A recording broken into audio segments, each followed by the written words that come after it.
bonsoir. Merci d'avoir choisi RTI1 à la une de ce 20h. Ce mercredi s'est tenu le Conseil des ministres au palais présidentiel. Le président Alassane Ouattara et les membres du gouvernement ont évoqué plusieurs sujets, entre autres les modalités d'organisation du scrutin législatif prévu le 6 mars prochain, la création de la deuxième école nationale de police, la construction de 11 ponts à l'intérieur du pays. L'AFD, l'Agence française de développement et le patronat ivoirien signent une convention pour le financement de projets dans le domaine des énergies renouvelables. 20 milliards de francs CFA sont disponibles pour financer les projets. L'Agence française de développement va apporter son assistance technique au secteur privé. Avant les législatives prévues le 6 mars prochain, les campagnes de sensibilisation à la paix s'accentuent. Plusieurs missions investissent le terrain pour prôner l'unité, la cohésion sociale et le vivre ensemble. Dans les localités des membres du gouvernement, les leaders d'associations et chefs traditionnels promeuvent la paix. Au Mali, 9 soldats ont perdu la vie dans une attaque imputée à des djihadistes dans le centre du pays. Un ratissage est lancé dans la zone pour neutraliser les terroristes. Les pays du G5 Sahel se réuniront les 15 et 16 février prochains au Tchad pour faire le point de la situation sécuritaire dans la sous-région. Ravi de vous retrouver. Bienvenue sur RTI1. Nous commençons tout de suite par le palais présidentiel où s'est tenu le traditionnel Conseil des ministres. Le gouvernement, réuni autour du président de la République, a planché sur plusieurs sujets, entre autres les modalités d'organisation du scrutin législatif prévu le 6 mars prochain, la création de la deuxième école nationale de police, la construction de 11 ponts à l'intérieur du pays et enfin au plan agricole, la campagne 2021 pour la commercialisation de la noix du cajou. Viviane Aïmé.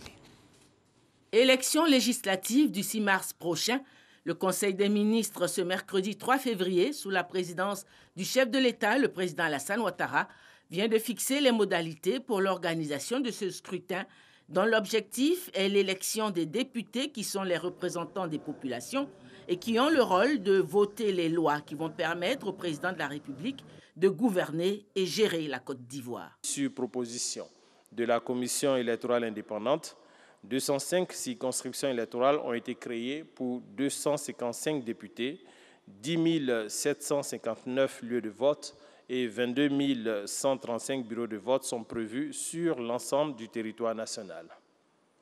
La durée de la campagne électorale est fixée à 7 jours. La campagne est ouverte le vendredi 26 février 2021 à 0h et close le jeudi 4 mars 2021 à minuit. Dans le cadre de cette campagne électorale, l'égal accès aux organes officiels de presse et de production d'informations numériques ainsi qu'aux médias de service public de la communication audiovisuelle est garanti par l'autorité de la communication audiovisuelle AK, l'autorité nationale de la presse ANP et le Conseil supérieur de la publicité CSP qui veille à l'expression pluraliste des courants d'opinion sur la supervision de la Commission électorale indépendante. Le Conseil des ministres de ce mercredi 3 février s'illustre aussi par une décision de taille. Il s'agit du projet de création de la deuxième école nationale de police, 50 ans après l'école nationale de police située à Cocody, qui a été créée en 1967. Cette deuxième école nationale de police sera établie à Korogo.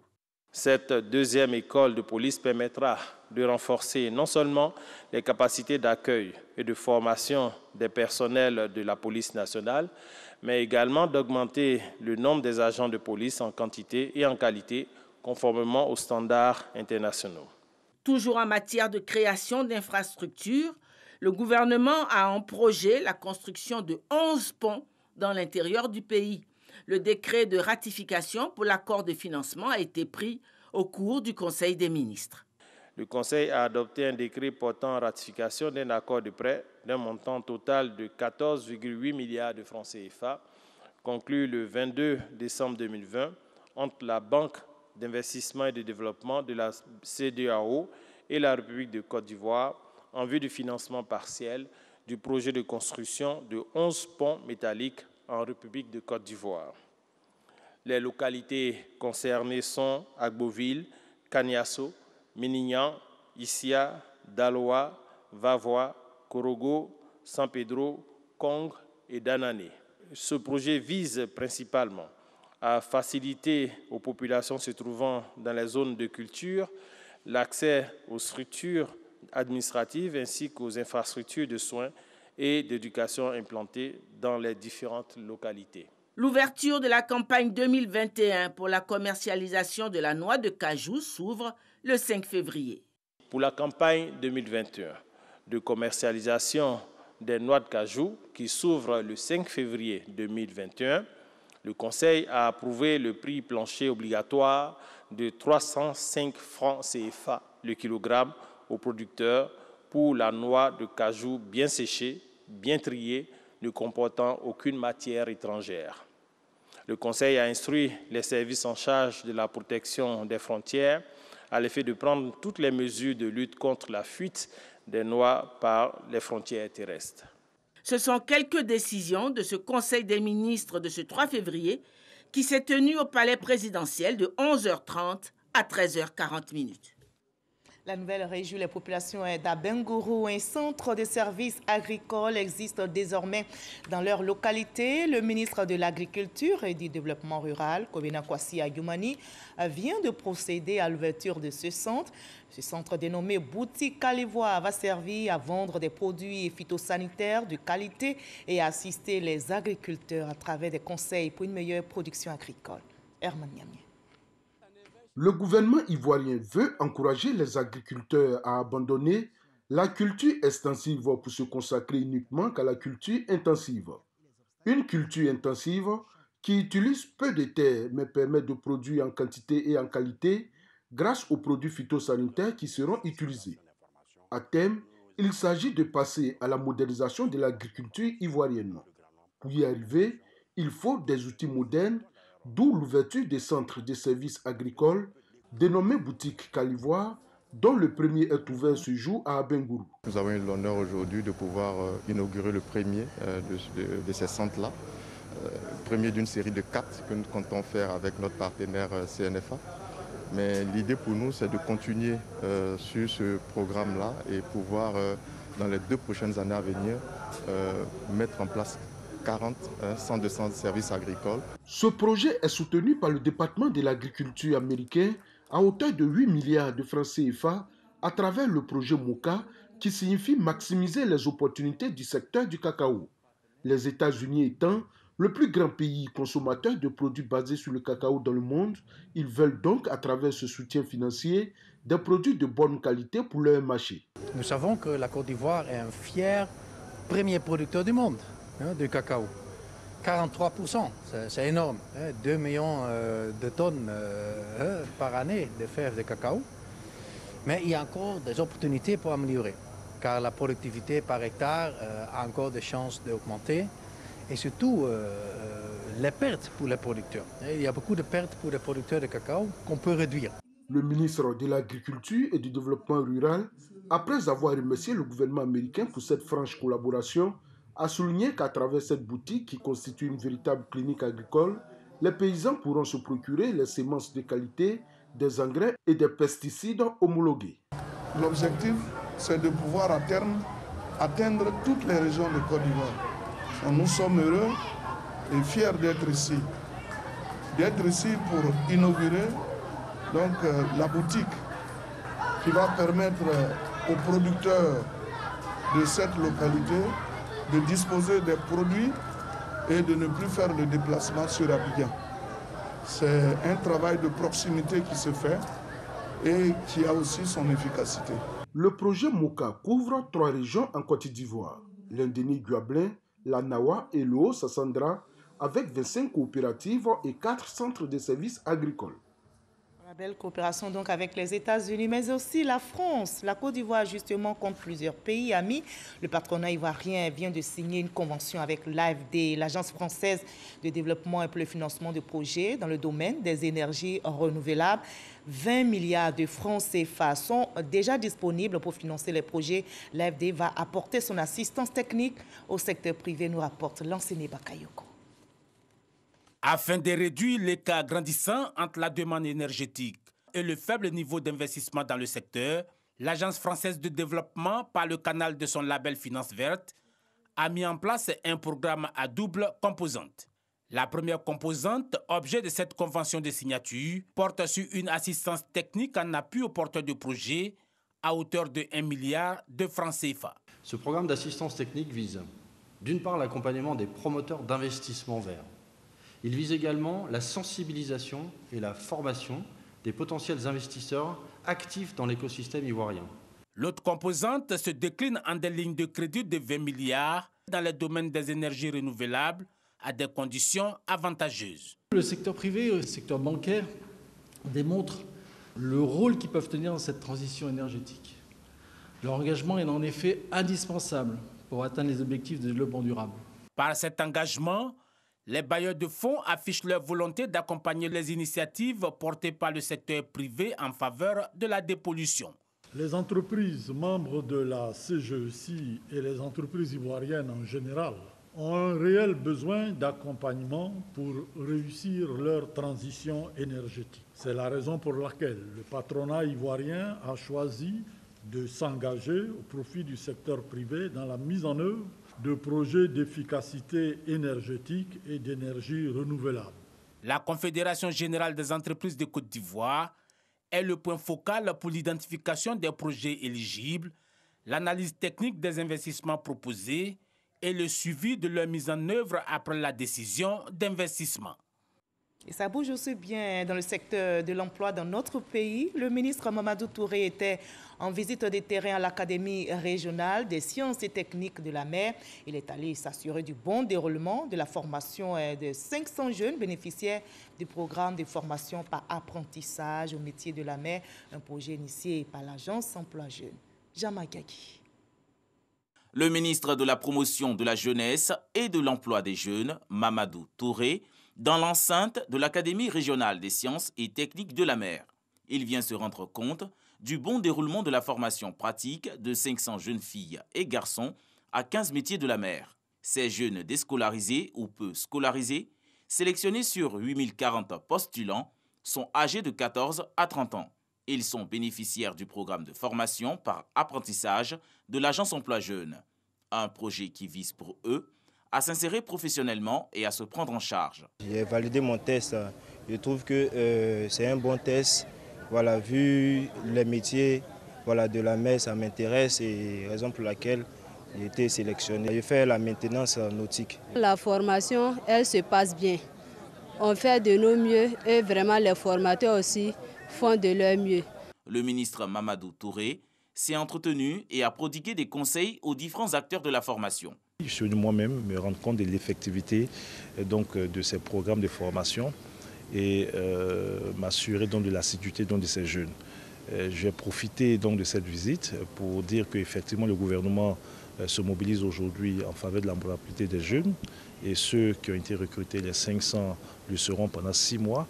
Mais nous avons convenu avec les directeurs de l'académie qu'après ces 6 mois, les métiers dans lesquels les jeunes seront formés, certains d'entre eux seront placés en entreprise et les prospections ont déjà commencé et les autres seront installés à leur propre compte et l'agence Emploi Jeunes mettra les moyens nécessaires pour les accompagner. 265 millions de francs CFA ont été mobilisés par l'État de Côte d'Ivoire pour ce projet. Cette formation des jeunes au métier de la mer fait suite à une convention signée le 26 novembre 2020 entre l'Académie régionale des sciences et techniques de la mer et l'agence Emploi Jeunes. Il faut aussi de l'eau potable pour tous. C'est justement le défi à relever par le gouvernement. On peut dire que les nouvelles sont très bonnes du côté des Boaké. Selon le ministre de l'Hydraulique, Laurent Kagba, les travaux du projet de renforcement de l'alimentation en eau potable de Boaké et des 120 localités à partir du lac de Kossou avancent très bien. Il était justement en visite sur le terrain et il a appelé les équipes à tenir le délai des 24 mois d'exécution des travaux. Soro Corona. 37%, c'est le taux d'exécution des travaux du projet du renforcement de l'alimentation en eau potable de Boaké et des 120 localités à la date du 30 janvier 2021. Lancé le 20 juin 2020, ce projet de 169 milliards de francs CFA vient mettre fin à la souffrance des populations de Boaké. En définitive, une station de pompage d'eau brute sera construite sur le lac Kossou. À partir de cette station, l'eau sera conduite par une canalisation sur un peu plus de 50 km jusqu'à la nouvelle station de traitement d'eau en construction à la Loca. les travaux avancent en dépit des perturbations dues à la Covid-19. On a pu réaliser l'approvisionnement en canalisation du chantier à 100% et puis réaliser jusqu'à 36% la pose des canalisations effectivement. Démarrer les travaux de génie civil à la fois sur la station de pompage, la station de traitement. Pour s'enquérir de l'état d'avancement des travaux, le ministre de l'Hydraulique s'est rendu sur le chantier. Laurent Tchagba s'est dit satisfait du niveau de réalisation du chantier. Il exhorte les équipes à travailler afin de mettre les populations de la région du Békay à l'abri des difficultés liées à l'approvisionnement en eau potable. Nous avons fait la visite, n'est-ce pas, de la pose, des poses de canalisation depuis l'exor jusqu'à ici. On se rend compte que les choses avancent correctement. Donc dans l'ensemble, nous sommes quand même à 37% de réalisation des travaux. Ce projet doit nous permettre de sécuriser Boaké et tous les environs. Notre souci, c'est de faire en sorte que les travaux prennent fin rapidement. Pour une durée de 24 mois, ce projet permettra à terme de sécuriser l'alimentation en eau potable de la région du Békay jusqu'en 2045. Oui, parce que l'eau est source de vie. Aux travaux en cours d'exécution, il s'agit du nouveau centre hospitalier régional de San Pedro, un CHR qui va être transformé en CHU par la suite et qui sera livré au plus tard en juillet prochain. L'annonce a été faite par le ministre de la Santé et de l'Hygiène publique et Jeune Aka Awele en visite de travail sur le chantier afin de se faire une idée de l'état d'avancement des travaux. Sam Kona. Initialement prévu pour être l'hôpital général, ce sera plutôt le nouveau CHR, Centre hospitalier et régional de San Pedro. Le ministre de la Santé et de l'Hygiène publique, Eugène Akawele, en visite de travail sur le site de construction. Selon le BNET, Bureau d'études techniques et de développement, qui fait le suivi et le contrôle, le taux d'exécution des travaux de construction est estimé à 50%. Pour les travaux en cours, nous avons le gros œuvre qui est achevé à 90%, la charpente métallique qui est achevée à 95%, la couverture qui est également achevée à 95%. Aujourd'hui, nous notons un avancement, tout corps d'État confondu, y compris les équipements, à 50%. Bâti sur une superficie de 8 hectares à proximité de l'université de San Pedro, également en construction, le futur CHR ultramoderne va abriter 16 blocs et 15 services hospitaliers. Pour le ministre Eugène Akawele, les travaux avancent bien. C'est pour nous une grande fierté de voir que le système de santé est vraiment en marche. L'entreprise prévoit, sous la supervision du BNET, commencer l'équipement de ce centre hospitalier régional à partir de mars-avril et puis livrer cela autour de juin-juillet 2021. À partir de là, je crois qu'on pourra parler de système performant de santé à San Pedro. Le ministre de la Santé et de l'Hygiène publique a ensuite visité les travaux de mise à niveau de l'ancien CHR avant de rencontrer le personnel soignant, à qui il a traduit les félicitations du gouvernement dans la gestion de la crise sanitaire de la Covid-19. Eugène Akawele leur a expliqué la nouvelle politique hospitalière qui fait le bonheur et du patient et du personnel soignant. Autre défi à relever toujours au plan sanitaire, il s'agit de la fin de cette pandémie de Covid-19 qui frappe l'humanité. La Côte d'Ivoire reste mobilisée pour stopper la propagation de la maladie.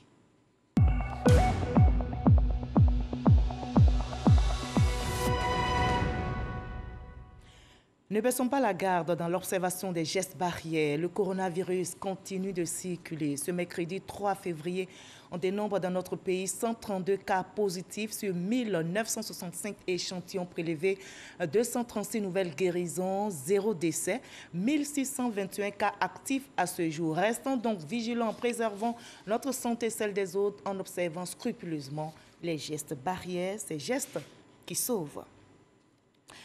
Le ministre de l'Environnement et du Développement durable vient de faire un important don de table-banc aux établissements scolaires du département de Yakassé à Tobrou.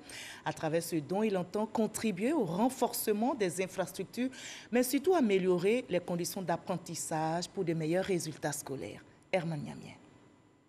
310 tables-bancs pour les établissements scolaires du département de Yakassé à Tobrou pour renforcer le dispositif d'accueil des écoles. Un don du ministre de l'Environnement et du Développement durable qui entend ainsi combler le déficit des tables-bancs. Donc, arrive à un moment où nous étions désespérés. Dieu seul sait combien de fois nous sommes meurtris quand nous allons dans les salles de classe, dans nos différentes inspections, de voir les enfants assis à 4 à 5 et quelquefois à même le sol. Dans ces conditions, l'apprentissage est très difficile. Remettant les tables-bancs aux autorités compétentes, Joseph Sekaseka a indiqué qu'il est primordial d'offrir un cadre d'apprentissage adéquat aux élèves afin de leur permettre d'être studieux en classe. Il a par ailleurs demandé aux chefs d'établissement bénéficiaires d'en prendre bien soin. Petit à petit, nous allons augmenter non seulement le nombre de tables-bancs, mais petit à petit, nous allons contribuer à équiper nos établissements scolaires et bien évidemment nos formations sanitaires. Voilà notre ambition. Pour réussir ce pari, Joseph Sekaseka a exhorté la population à cultiver la cohésion et la solidarité afin de favoriser le développement du département de Yakassé à Tobrou. Et je vous emmène à l'université Alassane Ouattara à Bouaké à travers l'école doctorale, l'UFR des sciences économiques et du développement qui vient d'organiser la 4e vague de soutenance de thèses des doctorants. Plus de 50 impétrants ont présenté leurs travaux de recherche face à un jury composé d'experts nationaux et internationaux. Astoutouri. Pendant 3 jours, des sujets d'actualité d'ordre économique et social ont été développés par les doctorants de l'UFR des sciences économiques et de développement de l'université Alassane Ouattara de Bouaké. À cette 4e session de soutenance de thèse, des doctorants pour la plupart déjà en fonction, une innovation au sein de cette institution. Nous pensons enrichir notre administration publique. Et nous pensons que, contrairement à ce que certains peuvent penser, notre fonction publique a besoin de docteurs dans tous les domaines, dans toutes les disciplines. Et ce sera un enrichissement, ce sera quelque chose d'important pour notre administration. Maferima Bamba en est un exemple palpable. Cadre des impôts, experte comptable, elle entend mettre le fruit de ses recherches au service du développement économique de la Côte d'Ivoire. Notre réflexion a porté sur la fraude fiscale. Comment on peut amener le contribuable à payer librement ses impôts. Ces soutenances de thèse se sont tenues en présence de professeurs agrégés en sciences économiques et de gestion du Conseil africain et malgache de l'enseignement supérieur. Et toutes ces actions, bien sûr, sont menées dans une ambiance de paix, une ambiance à promouvoir. Plusieurs missions, vous allez le voir, investissent le terrain dans les localités des membres du gouvernement et d'autres cadres promeuvent la paix. Le ministre Sidi Temoko Touré, ministre de la Communication et des Médias, était dans le département de Béoumi. Il a évoqué l'unité entre les filles et fils de cette localité. Yasmina Ka Chaltatou pour le reportage. Sidi Temoko Touré, ministre de la Communication et des Médias, par ailleurs cadre de Gbeke, appelle l'ensemble de la population du département de Béoumi à une élection conviviale et apaisée. C'était au cours d'une rencontre de toutes les couches sociales à son actif. Rencontre d'échanges et de vérité. Pour le porte-parole du gouvernement, œuvrer pour une élection paisible est un gage de cohésion sociale et de paix.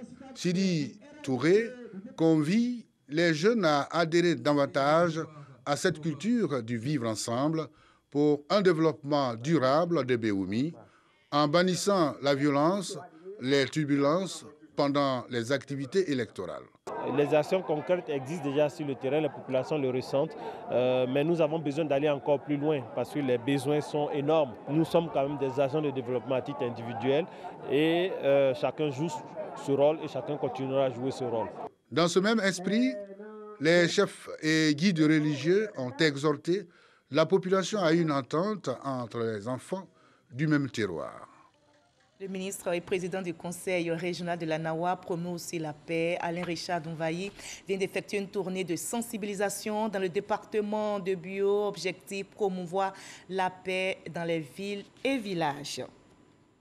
Nous partons maintenant pour le département de Grand Laou. Le coordonnateur régional associé et délégué sous-préfectoral du RHDP à Kassaï-Lazare s'est entretenu avec les secrétaires de section et les militants venus de toutes les contrées du département.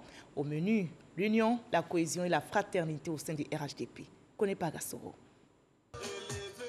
Secrétaire de section, cadres et militants du RHDP du département de Grand Laou en Ransuré pour le rayonnement de leur parti. Répondant à l'appel d'Akassaï Lazare, coordonnateur régional associé et délégué sous-préfectoral de Grand Laou pour la cohésion et la paix au sein de leur groupement politique local, ses secrétaires de section, ses cadres et ses militants ont réaffirmé leur adhésion aux idéaux du RHDP, le vivre ensemble. Battre le rappel pour leur dire qu'il ne faut pas qu'on se trompe de combat, pour leur dire que notre victoire est plus importante que nos ambitions personnelles. Seule l'union et la cohésion, n'est-ce pas, peuvent nous apporter la victoire que nous espérons. Le message du coordonnateur régional associé, reçu 5 sur 5 par l'ensemble des militants qui s'engagent à œuvrer pour une majorité au Parlement à l'issue du scrutin législatif. Le président de la République lui-même a demandé que nous soyons dans une cohésion totale et je pense que c'est la démarche que notre frère aîné Akassaï Lazare a fait ce jour. Il a montré qu'en politique, il faut savoir faire la part des choses.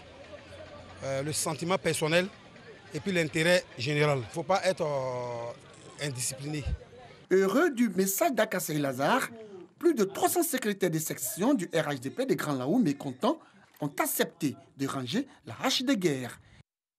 On range la hache des guerres dans la paix, c'est la bonne humeur bien sûr, toujours dans le cadre de sa tournée à l'intérieur du pays. L'équipe de production de l'émission Bonjour était à la place Carrefour, jeunesse de Grand Bassam, où le public de la ville bannière était en communion et en harmonie parfaite avec les humoristes. Je vous invite à sourire avec notre reporter Kone Pagasoro Demadongi qui n'a pas pu se contenir. On va regarder ensemble. Grand Bassam, première capitale de la Côte d'Ivoire, ville historique et patrimoine mondial de l'UNESCO. C'est ici que l'équipe de production de l'émission Bonjour de la RTI et humoristes ont déposé leurs valises. Vous êtes assis l'un près de l'autre.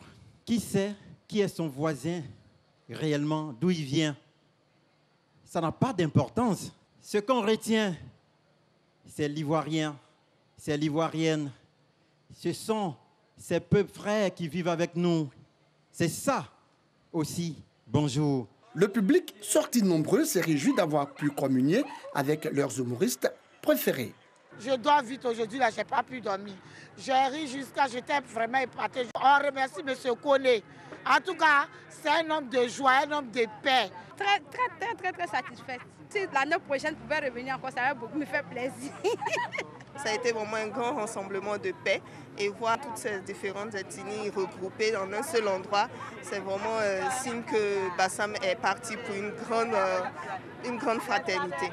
L'initiateur, Kone Moussa, directeur de société, adjoint au maire et parrain de Bonjour Tour à Bassam, s'est dit heureux de la forte mobilisation des populations de la ville balnéaire.